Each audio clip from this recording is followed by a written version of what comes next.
we grew up with zero money at all. What was the first thing you got really good at? The more you do something, it's like fear exposure. He would get angry at me if I put sorry in an email. The only way to really change that narrative and build some kind of a financial future is to change that from the beginning. Look up in the sky, it's a bird, it's a plane. No, it's me, the Einstein of Wall Street, here from the balcony of the New York Stock Exchange. I bring you fashion, finance, food, and everything, but I love telling the story, the human story. That's the most exciting thing for me. People who are sort of taken upon themselves to change other people's lives in a powerful way by telling their story, so that you and I can go out there and either identify, you don't want to compare, but identify yourselves with other people and the experience that they're having, whether it's something to do with just your mood or gratitude or kindness or love or women or food or whatever it is. And so today I'm super excited because, you know, it's funny when you meet somebody who you just feel like there's something special there and they have a story to tell, and then you've just got this great vibe. And so, you know, for me, that's the most important thing. And when you have somebody who's actually been in my industry and then has gone out and now sort of attacked social media in a big way, but is also going out there and building something that's going to break all these ceilings in an industry that's been, from a women's side of view, has been sort of very restricted. So I'm really honored and thrilled and happy to have my friend Mary Holland Nater nice in the house. In the house. Woo! So Thanks welcome. What a pleasure. I'm so good. I'm so glad you're here. So you feel the history in this room. You I felt the mean, energy. immediately. Right? You fit right into it. You saw that and how fun it is to just, that feeling is what I come to every day. So this is my office, right? And so you're a people person, right? So 100%. Mary's on a reality show, right? Love Thy Nater. It's called Love Thy Nater. And so, you know, it's that human thing, which is so important. I mean, that's the wonder sometimes of the reality experience. Yeah. But let's go back because she's from New Orleans, and, you know, and there's so much culture in you and in your family, and there's so much history there that I want to talk about. I just kind of want to go back and just, like you growing up, give me a little background. Totally. So we grew up, funny enough, with zero money at all. We were kind of like the lower half of the economic spectrum, I guess you could say. And I watched my dad transition from a church job to a financial services job because he realized I can't basically pay for 4 daughters on this salary. So he studied, got his Series 7 and CFP as well, and took it and became a financial advisor. So I slowly, growing up, watched us come out of, you know, getting donations from the church into slowly building a life for us. So naturally, I associated finance with stability. So my whole life, I was like, I'm going to work in finance so I never have to worry about money. So that's exciting because I think, look, there's a bigger picture here. We're going to start talking about a lot of different things, but at the end of the day, it's all about stability. It's all about what, look, money does not buy you happiness. We know that, but it surely buys you freedom. Yes. Right? And that's really the message. I mean, we can talk about you, we can talk about your background, we can talk about the show, but at the end of the day, the message that you're putting out to women, right, is that, that building your financial future is the most important thing because 100%. It gives you the freedom to do whatever you want to do. Right? First of all, I'm a big proponent of finding something you love to do. Right? You'll never work a day in your life, not my line, but you know, and then really get really good at it. So what was the first thing you got really good at? Oh gosh, probably like people skills, which I feel like now more than ever. Thank you so much. You do. I have to thank my parents, not me. But I remember growing up at the dinner table, we had, you know, breakfast together, dinner together, big family. Family big was family huge. was huge. And they would go around the table and say, you know, highlight, low light, and pass the talking stick. Like if anyone was talking too much, my mom was like, pass the talking stick, ask someone a question. So I feel like people skills was ingrained in me at a very young age, and now more than ever, people skills really is so important, especially with AI and everything. So I think that was the first thing I got really good at. And then I wanted to work in finance because of stability, and I was like, which part of finance incorporates people skills the most? Wealth management. So I worked at Deutsche Bank for 5 years managing people's money, basically. But you, let's go back to you, like as a teenager. What were so you have 3 sisters. First of all, what is that like in the first place? Wild behavior. Oh my gosh, our house is never quiet. You're all different, I'm presuming. Extremely different. Yes, which is funny. From the core. I mean, each one. Give me a little description. 100%. Yeah, so I shared a room with my older sister, Brooks Nater, who's Sports Illustrated model. She's on Baywatch now. She's filming Baywatch. I mean, she is crushing it, trailblazer. But couldn't be more different from me. You know, she's extremely, if you can imagine, Peter, I am the most introvert of my sisters. Stop. They are all so extroverted and loud and crazy, and we shared a room, and she would like try to make me laugh and like punch me and everything. Right. It was like so funny growing up, and I would always be behind a book. So I was like kind of my dad. I was a daddy's Your girl. daddy's daughter, yeah. You know, and he would teach me about stocks really early. And in high school, I played sports. I played soccer. So I was much more competitive and almost a little bit by the book, more so than my sisters were. They were all like sneaking out. I was very kind of like strict because I was like, I don't want to lose this opportunity to get good grades, get to college, get to Wall Street. And I think since leaving Wall Street and in today's world, it's really cool because you can be everything. You know, you can be a model, you can be in finance, you can be on social media. You're a perfect example of that. And we can wear many hats. We can wear many hats. And people don't, you know, everybody thinks, first of all, a couple things. Everybody first thinks that they have to have all their ducks in a row before they do anything. I'm not a proponent of that. No. You've got to get your foot wet, dip your foot in all the different things to try and figure this out, right? Yeah. It's a marathon. Yes. It's not a sprint. Yes. And so and you also want to think about your life as it's got to have depth to it. Totally. Right? Yeah. And just doing one thing. I mean, as you said, you've got your interests are broad. Yeah. And you're involved in so many different things, and that's what makes it fun. Totally. Right? It's I think it's so. Where's my water? I think it's so important to we have to have fun doing this, right? Yeah. I mean, it's just life is complicated. Exactly. And to your point, honestly, I feel like what I'm trying to teach in finance, and follow Mary and Pip if you don't feel like you don't know where to start. I feel like there's a lot of analysis paralysis and overwhelm. And to your point, taking a small, tiny step, like we do a weekly money ritual where we just open our bank accounts, move a little money to our future self. Start with $10, you always say, instead of, you know, you don't have to have $25,000 to invest. You can invest with 5, 10. But it's all about building those like little habits that kind of I guess covers up the anxiety, because the more you do something, it's like fear exposure, you know, and now you can move a muscle, change a thought. I think that's really, you know what, that is something that I love, the paralysis part, because people are. I was watching a interview. There's a guy named Dan Pena. Yeah. Dan Pena, you know who he is? Yes, Okay. He's a guy who's he's a bit of a ruthless guy. He's an old Wall Street guy. Right. He's this big burly guy, and he's really he just rips people apart. He's just like, stop with that, like, stop with all the bullshit. Let's get serious. And you know, and he was talking about fear.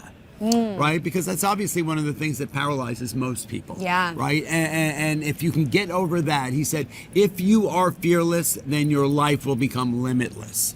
And I absolutely love that. I was watching that this morning. He was one of my bucket list people. He's one of those guys. He's a no bullshit guy. He made me. I think he's worth a couple $100 million, and he was a big Wall Street guy. Made a bunch of money in oil and gas, and now he lives in a castle in Ireland. Wow. And but he was one of those guys where I've seen these videos, and they just always blew me away, because he's just like, you know, don't whine and bitch to me. I'm like, go out there and do something. Do it. Yeah. Right? Just do it. And so he was on the floor a couple of weeks ago, and I was just like, oh my God, I've always wanted to meet this guy. We hit it off. I interviewed him, and he invited me to come to speak. He has a university in his castle in Ireland that's all about finance, right? And he's coming back to New York. We're actually going out to dinner. But you know what? Look, who was your mentor growing up besides your dad?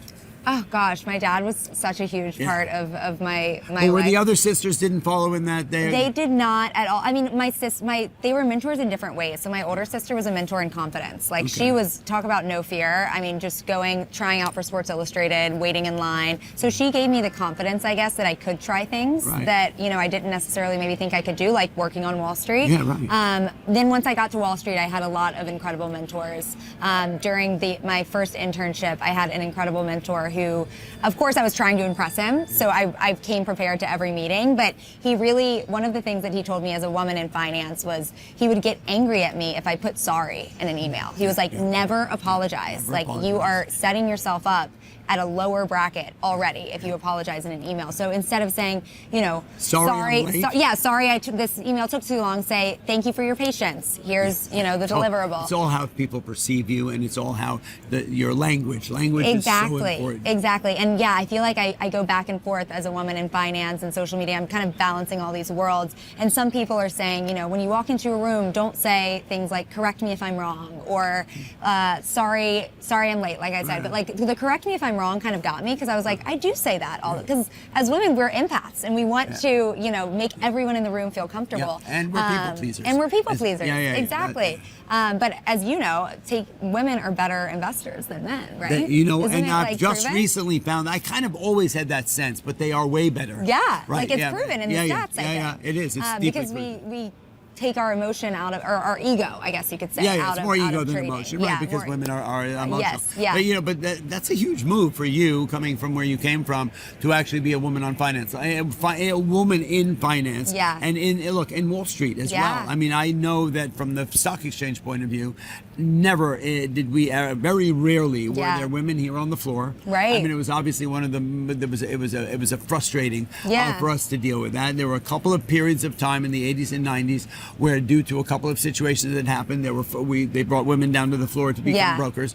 But it was still to this day. Right. I mean, are there women hedge fund managers? Yes. Are there some? And some of them are amazing. Yeah. There's Stephanie Link. There are a number of women who have really spearheaded women in finance. Yeah. And I've been a big proponent of that. I'm on the board of so many women-owned companies. Yeah. There's a company I'm on the board of called Boss Beauties, which is it's a company that was originally called My Social Canvas. It was to create a safe space for young women who are struggling with mental health issues, body images, and stuff like that. Important. And so, in this world of social media, right? And that's something I wanted to ask you about, because being a woman is not easy. Yeah. Right? I've never been there, but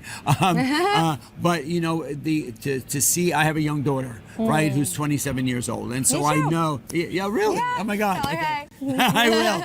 So that is the challenges of being a young woman in this world, with social media, with I mean, it's a man's world in so many ways. Did they actually? Did we open the stock? No. Okay. They're just doing a little. They're just doing a little moment here. Right. They're trying to. All right. That's Jen. Jen, almost soon to be going public. Photo ops. Yes. But that was one of the frustrating things here, and it's still frustrating. Yeah. That the ceilings have not really been broken Yeah. as far as women in that industry. And so for you as a young woman to be on Wall Street as a young woman like that, I think that's huge. It was huge, honestly, and I thought so too. And so that's why when I quit to film Love Thy Nater, the reality show, I had this huge, daunting feeling of, oh my gosh, like I'm so lucky to be here. I'm never going to get this opportunity again. And to our earlier point, I feel like on Wall Street, in the industry, maybe the ceilings are still a little bit low for women, but when you step outside, like, you can create anything you want, and you can help women in your own way through social media, through building your own company. So that's what I'm doing with Mary and Pip. Okay, so let's talk about you. I mean, it's the other things. Okay, so you grew up in New Orleans. Baton Rouge, but in Baton Rouge. Yeah. Okay. What's it? Where is Baton Rouge is actually the capital. Really? Yeah. So New Orleans is like 45 minutes south of Baton Rouge. Okay. But Baton Rouge is where I Southern grew up. culture, right? So, same thing. Like, Yeah. Southern. We all had a week off. I want to know about your Mardi Gras. grandparents, like Grandma. Oh my gosh. Well, my Grandma Nater. Grandma Nater is an icon. Okay, tell me about Grandma icon. Nater. Well, my grandfather coached for LSU, Louisiana State University, for football for 50 years. So he's in the LSU Hall of Fame. Wow. He's an icon down there. So we grew up with LSU in the team. And LSU is based in Baton Rouge. That's where the campus is. But I love that old football culture. I know. And coaching and that it's stuff. incredible. Like, you should come down for a game, honestly. Yeah. But my Grandma Nater, we call her Dobby. She lives on the bayou. Gators in her backyard. I mean, it is like a picturesque Louisiana town. It's crazy. So she lives in between, like, literally on the bayou, in a place called Maringouin, which means mosquito in Cajun French. Right. And she just makes the best etouffee gumbo. Oh my God. Oh my gosh. I'm You can't going to Grandma's jambalaya. for the I know. You gotta come. You gotta come home. I love It's the best. It's the best. But really tight knit, community, which has been incredible. And my sisters are all in New York. So tell me a little more about them. Yeah. So Brooks is the oldest. Okay. Her claim to fame was Sports Illustrated. She waited in line for hours with thousands of people and got in the magazine. Okay. Moved to New York when she dropped out of Tulane University. Okay. Moved to New York when she was 19, 20, and started slowly building her career. Right. I studied finance at University of Georgia. Right. My little sister, Grace Ann, we all have two names. We have a Bible name and a family name. Okay. So Brooks, Claire, Mary Holland, Grace Ann, Sarah Jane. I absolutely love that. So many names. 8 names, 4 girls. Okay. Grace Ann came to Georgia with me. She studied, she was pre-med. Okay. So then she went and got her master's in public health at NYU. Sarah Jane is the baby. Okay. She moved straight to New York to go to school at Fordham because she was like, she wants to be a model. She's Brooks's mini-me, Sarah Jane. Gotcha. So she and Brooks are kind of like the top models. Grace Ann got her master's in public health, so you guys are she's the more intellectuals, and they're the yes, more, and they're the yes, more fashionista. Right. Grace, but we all model as well. So we all Right. do campaigns together. We do magazine covers together, which is where I realized I could do both. I was doing all of those while I was at Deutsche Bank. Right. I was on the weekends. Everyone was like, "How's your weekend?" Everyone's like, "Good, just chilled." I was like, "Same." Meanwhile, I was in Milan You're Fashion up at Week, 4 in like, the morning. literally coming back. So it was definitely a crazy time, but it gave me such perspective of these models don't know about finance. They're freelancers. They never were taught. Obviously, no one was taught in school anything about finance. Nothing. So And still to this day. It's still to this day. Yeah. It baffles me. It's crazy. And so I'd be in these rooms with these girls at events or what have you. Right. Say I work in wealth management, and it would just be like everyone They around. wanted to know because they were hungry for that knowledge. Hungry. For They sure, were yeah. like, I feel left out. I rely on my boyfriend or my dad, or I don't have anyone to tell me. So I decided, okay, why don't I just bring this conversation into rooms that feel familiar to them? So I started hosting financial wellness workouts where everyone would just go to a Pilates class. Feels And just normal. talk- and just talk, we just right. talk about Yeah, finance. yeah. I'd have advisors on site. I'd have love this. magazines. I know. It was just like an influencer event, but like finance coded instead of selling skincare. We're telling exactly, you about credit or scores Tupperware, and exactly. high Yeah, yield yeah. savings Yeah. accounts and stuff. So that's what Mary Pip is kind of bringing the finance conversation into rooms that aren't as intimidating, Right. And really focusing on the psychology of it all. Because to your point, there's so much that goes into our spending and all of these.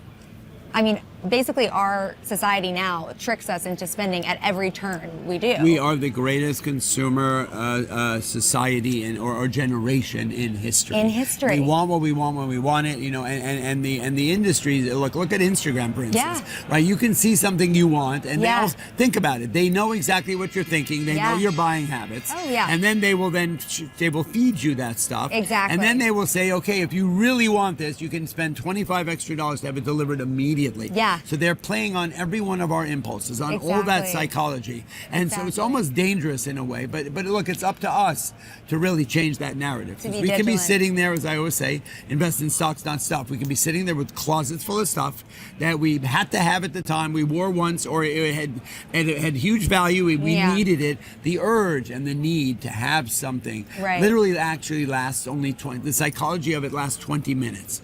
So if you need something and want it, walk around the block, have a piece of chocolate, you may be likely love not to that. buy it. I love that Because advice. that's what we do. I'm the worst of it as Yeah. well. I love to buy things. I'm super impulsive. I have way too many boxes being delivered to my house all Right. the time. But the only way to really change that narrative and build some kind of a financial future, Right. is to change that from the beginning. Yeah, But it recognize also it. takes somebody you trust. I mean, I love the fact that you're doing that because that's going to be huge. Yeah, no, it's gonna. But I hate that you're even saying I'm so bad at impulse spending because the system is making you bad at it. It's like everyone. The system makes you impulse spend with all of these feedings, but then they're like, you should be more disciplined with money. You should invest more. It's like you're making me spend all of my money.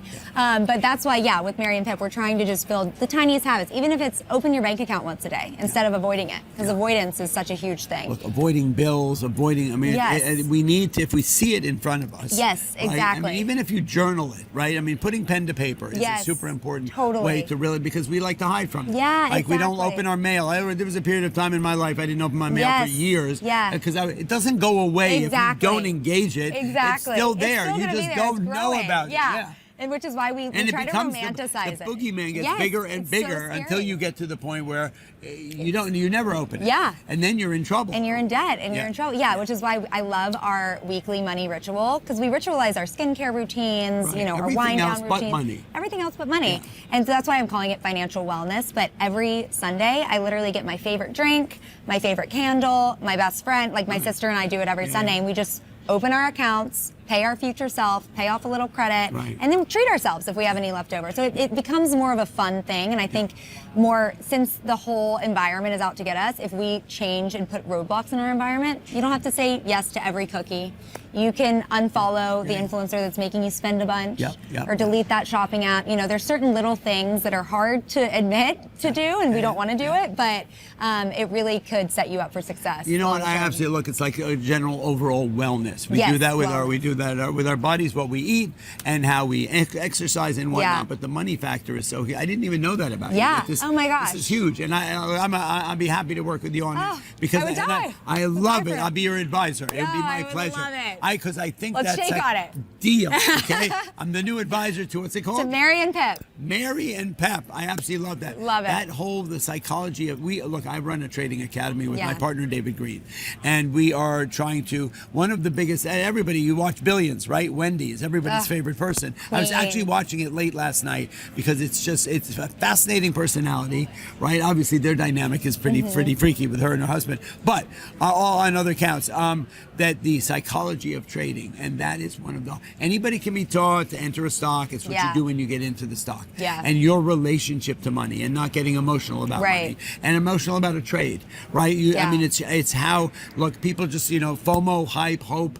Those are not strategies to trade stock or even invest. Okay, but the psychology of trading is so important. And look, in any way, I mean, we are up against so many. Look at social media. Look, you and I are both influencers, right? And and as wonderful as the relationship that we have with social media and our audience is, it's almost toxic, dangerous in a way because we are separating ourselves from one human being being able to talk to another person, right? We met at an event from Bullet Pitch. IRL. Right? It was absolutely amazing, and it's a genius concept as well. I interviewed them recently. The two guys were so amazing. I saw their story on Instagram, and I called them instantly. And I said, how genius is this? That basically it's putting together founders and creatives who are starting companies and influencers for as opposed to just getting venture capital money to invest in a company, you're getting influencers who can become strategic partners. Right? And I love that part of it because, look, as we said, we are incredibly loyal consumers as well. Right, and so this was just 3 pitches. 2 were great. One was a little bit off the rails. I didn't get that, but that's it. So I mean, I could talk to you for absolutely I ever. could talk forever. Okay, I know. I would love to hear from you if I can reverse. Yes, you can. Go ahead. Interview. Yes, you can. Because a lot of my audience is just again decision paralysis, overwhelmed to start. What advice would you give them as like a young 20-something-year-old who doesn't know where to start with investing and just is super overwhelmed? So as I am, disclaimer across the board, I'm not a financial advisor, so I can't really give that advice. However, it's a mindset. Not advice, It's a mindset, okay? If you think about it, because I'm somebody, if I have money in my account, I spend it. So I need to sort of have it separated. So what I've done is, first of all, incorporate. Yes. Okay, and I'm not a tax person either, but these are things that I've learned from the people who I surround myself with. And by incorporate, you mean LLC? Yeah, exactly. Yeah. So that because if you think of your life as a business, right, and that's incredibly important, whether that helps you with deductions or whatever it is. And so that way you're thinking of your life as a business is super important. Look, as far as there's no wrong time to invest in the stock market, first of all, you don't need to wait till you have a lot of money to invest in the stock market.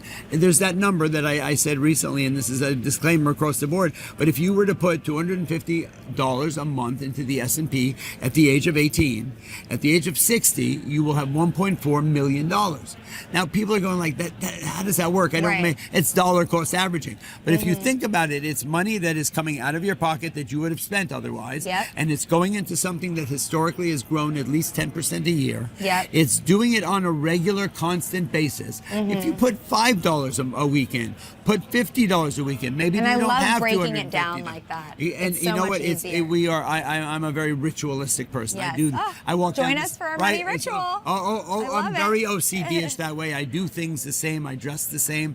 And so if you do that with your money and you just put aside some money, out of pocket, out of mind, in my opinion, or otherwise I will spend it. And so I think just starting to put money aside, invest in stocks, not stuff. It's a great line that there was a market maker here on the floor named Fabian, and he used to always say that. And it's a genius line. It's basically a whole nother mindset as well. The idea behind it is if the Apple iPhone, there's 17 iPhones, right? And every time the iPhone new one comes out, we buy it. Whether our old one is broken or not, it's because we need the next thing, right? We just want what we want when we want it. Okay, so imagine if every time the iPhone came out and your iPhone 16 is not broken, you went out and bought 5 shares of Apple stock. Ooh. Every time the new phone came out, as opposed to just buying that new phone on an impulse buy, you went out and bought 500 shares of Apple stock. Apple stock trades for what, $300, right? So you're spending a couple $1,000. A phone is $1,000, right? Then at this point, literally, you would probably have already 30, 40 shares of Apple, as opposed to a drawer full of 17 broken iPhones, right? You know what I'm saying? So when I spoke to iShow Speed and I was explaining to him about that whole thing, that everything we wear is a publicly traded company. Yeah. And so if we love what we do, or we love what we have, or we love what we wear, right, then you're a loyal consumer of it. Well, then maybe you'd want to be an investor in the company. Yeah. I heard. So that's her, it's team 43. Oh, thank you. She has a heart out at 11. We have time to do Yeah, we got. Okay, amazing. Yeah. Sorry, that was okay. amazing. It's okay.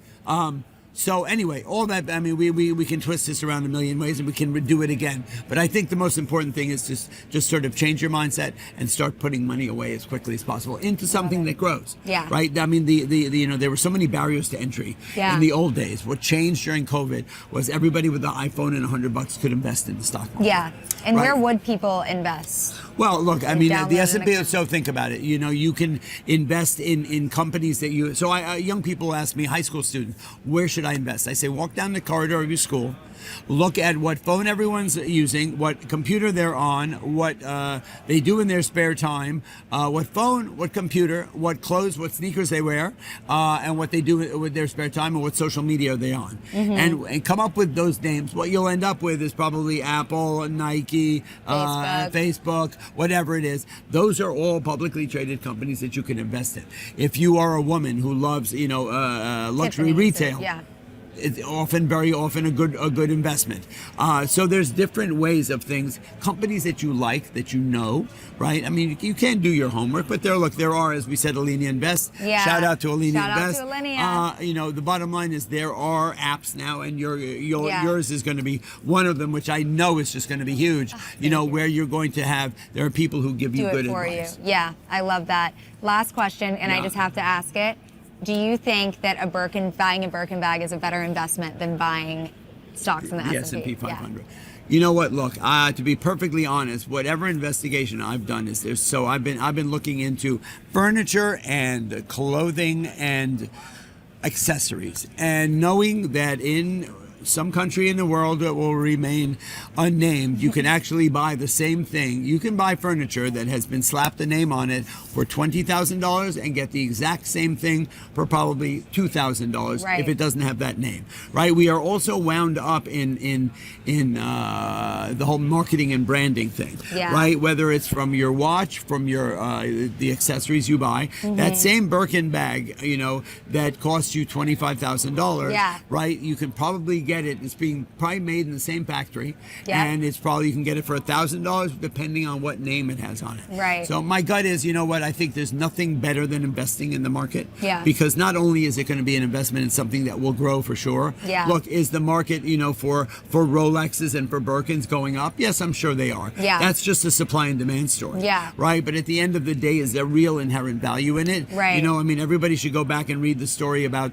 the tulip crisis. So back in the 1650s, there was tulips came from Holland, right? And the king of Holland loved tulips. And so the way a tulip grows is there's a bulb, and it comes back every year. And tulips are beautiful. And the king of Holland decided he was going to buy up these tulips because he thought they had value. And so everybody said, oh, if he's doing it, I'm doing it. Right. And there was this whole craze. It was a wild craze. Then it turned out that there was, those tulips that have these wild flared colors to them? Right. Okay, so everybody thought, oh my God, these must be special. They have more value. So they started buying up these tulips, and it became a world craze. This is maybe in the 1500s. Then it turned out that they found out that those tulips that had all the changes in color actually had a virus. And that they were not just better, that they were in fact infected by some crazy virus. And the whole market, it's a way longer story than I can tell in 2 seconds.